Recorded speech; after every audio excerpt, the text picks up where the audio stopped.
سلام خدمت همه دوستان، امیدوارم که حالتون خوب باشه. خب ما چند وقت پیش توی کانال تلگراممون نظرسنجی گذاشتیم که بین افعال حرکتی خاص و دیالوگ پزشکی انتخاب کنید که کدومو بسازیم و کدومو توی یوتیوب آپلود کنیم.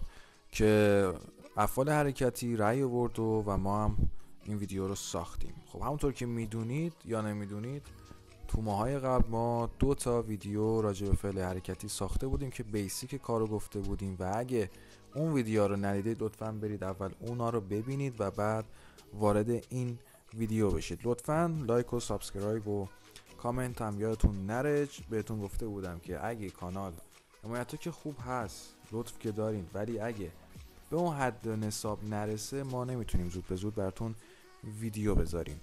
خب مبحث امروز هست zaprazowanie gлаголов с помощью приставок. یعنی چی؟ یعنی که آقا ما فعل حرکتی داریم، همونطور که تو صفحه دارید نگاه میکنید. توی وسط صفحه هست خادیت و ایتی، درسته؟ خب با استفاده از پریستافکی ها که توی مثلث و دایره و اینا دارید میبینید که کلن هستن 14 تا هستن، ما منظورمون رو میرسونیم که آقا میخوایم چی کار کنیم.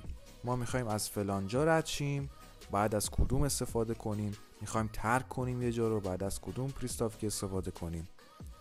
و حالا میخوایم وارد شیم، بعد از کدوم پریستافکا استفاده کنیم. برای همین ما به اینا نیاز داریم و مشکل همه دانشجویان خارجی که میخوان روسی یاد بگیرن همینه، یعنی نمیدونن از کدوم پریستافکی استفاده کنن، در چه موقعیتایی و در چه حالتهایی. خب ما 4 تا دسته داریم. دسته اول رو میخوایم با هم دیگه حالا بررسی کنیم امروز، که فکر کنم دسته ای باشه که خیلی هم تو همین دسته ایراد دارن و خیلی هم پرتکرار دسته اول، و بقیه چیزا هم که میریم با هم دیگه بررسی میکنیم حتما.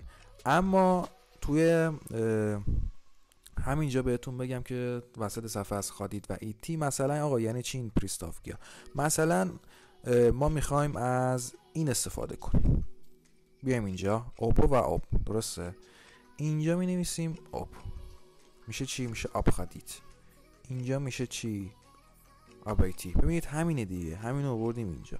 خب آب خادید یا آبایتی یعنی چی؟ اصلا این چه مفهومی میده؟ این اصلا آب یا آبو یعنی چه مفهومی میده وقتی میشه آب خادید یا آبایتی؟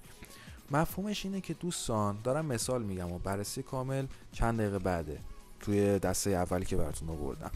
ببینید آب خادید یا آبایتی که میخوایم بگیم، مثلا آقا ما میخوایم از یه جا بپیچیم، دور بزنیم، بریم یه جا دیگه. یه نفر میاد بهمون میگه که از این ور برم، شما میگید که نه، از اینجا باید دور بزنید تا برید مثلا به اون مغازه برسید. دور زدن وقتی میخواید استفاده کنید، از این پریستافکا استفاده میکنید. پس این پریستافکا آب یعنی که آب خادید یا آبایتی، که حالا من بهتون بعداً تو مثالا میگم که کجا بعد از مثلا خادید استفاده کنید، کجا بعد از تی استفاده کنید، فرقی نداره. قبلا هم بهتون توضیح دادم، راحته مثالاش. فقط مفهومو متوجه بشید که این برای دور زدن هستش. خب بریم حالا توی دسته اول. دسته اول ما چی هستش؟ این دسته یک ما وی، پو، او و پری هستش. خب بریم سراغ بررسی کردن ها. خب تو این صفحه میبینید که داریم چی؟ ویشول، پاشول، اوشول و پریشول، درسته یا نه؟ خب میبینیم که اینجا داریم وی، اینجا داریم پی او، اینجا داریم او و اینجا داریم پره، درسته؟ شولا که یکی، میبینید شول شول شول شول، درسته؟ پس وی شول، پاشول، او شول و پری شول، همشون هم مذکرن. اما چیزی که ما باید بدونیم اینی که آقا چجوری میشه از اینا استفاده کرد، کجاها باید استفاده کرد، تو چه سوالایی باید قرار داده بشه. خب وقتی که ما وی بیاریم، یعنی پریستافکا وی رو بیاریم پشت فعل حرکتی، از آدکودا استفاده میکنیم. مثال اصلا ویشول بیاد یعنی چی؟ ویشول خودش به تنهایی یعنی که آقا ما میریم برمیگردیم. اون رفته ولی برمیگرده، نه خیلی مثلا طولانی مدت ها، مثلا شاید از 5 دقیقه شروع شه تا مثلا 1 ساعت 2 ساعت دیگه. ما بهش مثلا میگیم ویشول. مثلا یکی اما میپرسه اون کجاست، ما بهش میگیم اون ویشول، اون رفته برمیگرده. یا آنا ویشلا، یا unusually به همین صورت. حالا ما میخوایم بررسی کنیم آقا این آتکودا مثلا آقا چی؟ مثلا میخوایم بگیم که on visual is doma. on visual is doma. بذار اینجا براتون بنویسم. مثلا on، حالا من سریع می نویسم دیگه بد خطه دیگه، ببخشید دیگه، is اینجا شو بیاریم 2 ماه. یه رو صفحه است یه ذره سخته واقعا نوشتن. on visual is doma. خب یعنی چی؟ یعنی اون از خونه رفت ولی برمیگرده. حالا میتونه 5 دقیقه دیگه باشه، میتونه نیم ساعت یا ساعت دیگه باشه، میره و برمیگرده.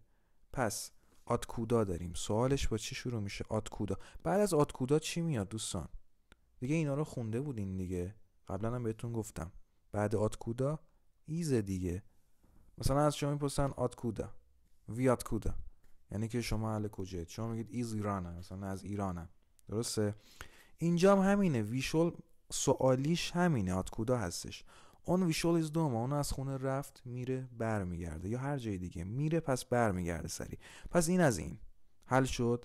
حالا میریم تو دومی، پاشول، یعنی همون پ او. سوالیش یا میتونه باشه، سوالیش میتونه کودا باشه یا که کامو باشه. کودا که کامو.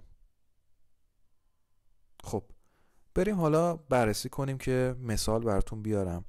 خب آقا کودا که میدونید بعد کودا گفتیم و میاد یا نا میاد. که کامو هم که دیگه خودش اصلا هست، روشه که هست، روش که هست. خب آقا این پاشول یه چیز دیگه هم هستا. مثلا میخواد بره یه جایی میره، مثلا کودا تا، ببینید کودا تا، کودا تا یعنی چی؟ یعنی یه جایی رفته. اون پاشول کوداتا، یه جایی رفته. حالا میشن کوداتا مثلا کجا میتونه باشه؟ میتونه پاولیتسه باشه، میتونه به ماگازین باشه. اون پاشول پاولیتسه، اون رفته تو خیابون، اون رفته تو مغازه، اون رفته حالا یه جایی. یه جایی رفتن، از این استفاده میکنیم. حالا مثلا یه مثال دیگه برامون بیار. مثلا یه مثال دیگه، اون پاشول نا کانسرت. اون کجا رفته؟ نا کانسرت دیگه، رفته یه جایی. کوداتا، یه جایی. حالا مثلا با که کامو بیار آقا. اوکی، اون پاشول که پروفسور، مثلا اون رفته پیش پروفسور. که کامو. پس آقا اگه بخوایم از اینا استفاده کنیم، از که کامو یا کودا، پاشول. پاشول برای این دوتاست. کوداتا یعنی یه جایی رفته یا پیش یکی رفته. که کامو یعنی پیش یکی رفته. از این استفاده میکنیم. پس گرفتید تا الان چی شده دیگه؟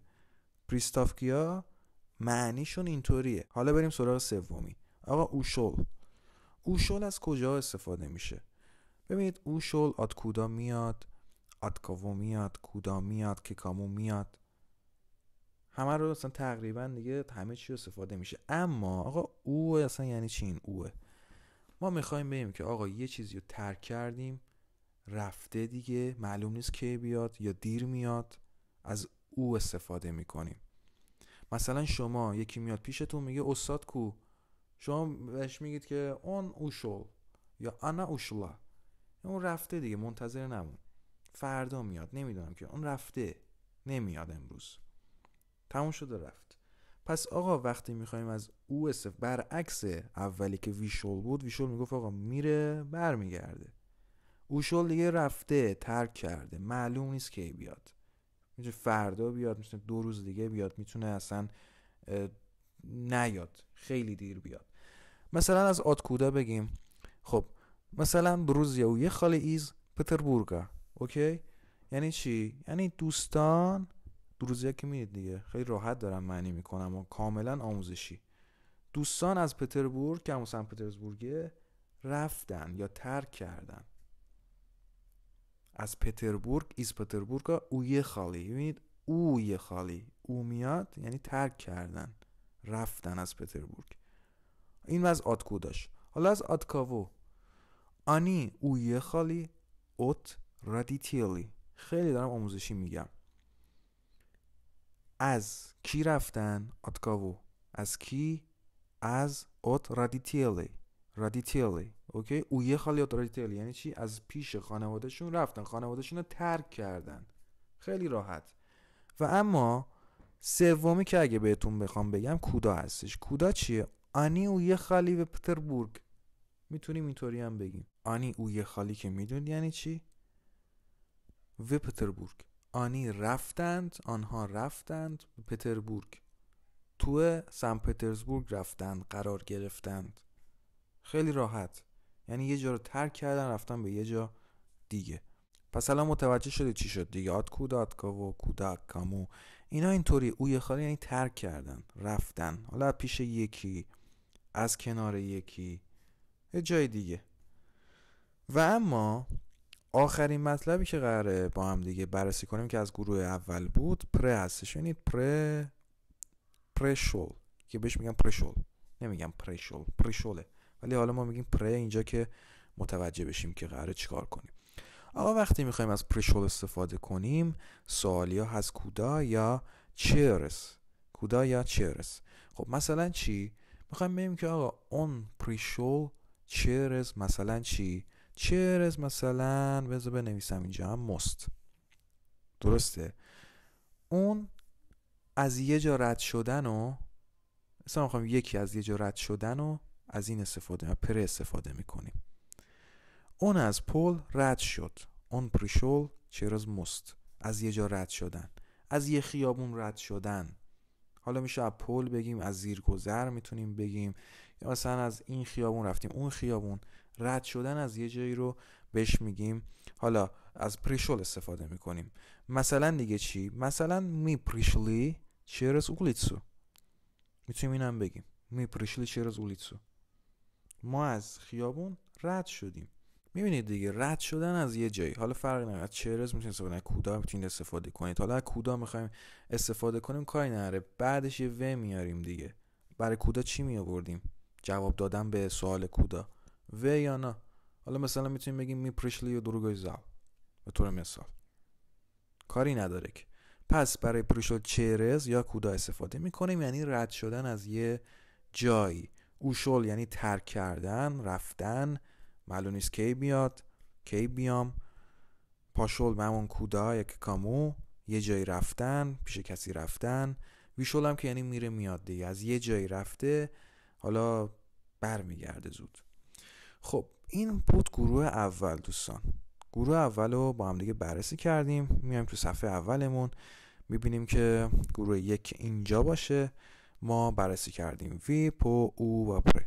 خب میبینید که این پریستافکیا، پسوندها، میتونه کاملا منظورمون رو برسونه. اگه ما بتونیم اینا رو خوب درک کنیم که آقا اینا هر کدومشون چی هستن، کجا استفاده میشن، دیگه ما مشکل فعل حرکتی نداریم. فقط تنها مشکلی که میمونه اینه که بعد مثلا فعل حرکتی رو بذاریم صرفش کنیم دیگه.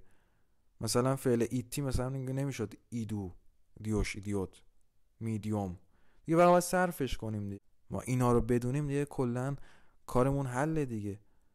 کلن 14 تا هم بیشتر نیست. گروه یک رو بررسی کردیم، تموم شد رفت. سوالش رو گفتیم، سوالیاشو مثال هم که آوردیم دیگه. کجاش میتونه این سخت باشه؟ اما برای اینکه بریم حالا به طور مثال گروه 2 رو بررسی کنیم، یا 3 و یا 4 رو، فرقی نداره. من حالا خودم بسته بندی کردم اینطوری که راحت‌تر متوجه بشیم. اما اگه میخواد بریم دسته دوم رو بررسی کنیم، یا سوم یا چهارم، باید لایک و کامنت ها به حد و نصاب برسه. واقعیتش باید برسه، وگرنه اگه نرسه خب چرا باید واقعا بریم وقت خودمون رو صرف این کنیم که ویدیو بذاریم که کسی هم، یعنی میبینن بازدیدا خوبه ولی حمایت ها پایینه. مشکل ما اینه. پس برای اینکه بتونیم بریم سراغ دوم، سوم، چهارم و مثال های بیشتری بیارم، تکست براتون بیارم درست کنم که همه اینا رو تو تکست براتون معنی کنم، بگم، تو تلگرام بذارم. پس لطفا حمایت کنید. 3000 خورده ای تو یوتیوب هست، نزدیک 500 نفر تلگرام هست. حداقل انتظار داریم لایک ها بالای 50 تا باشه. دیگه کمترین توقعه واقعا. پس اگه خواستید بریم سراغ دوم، سوم، دیگه بستگی به شما داره.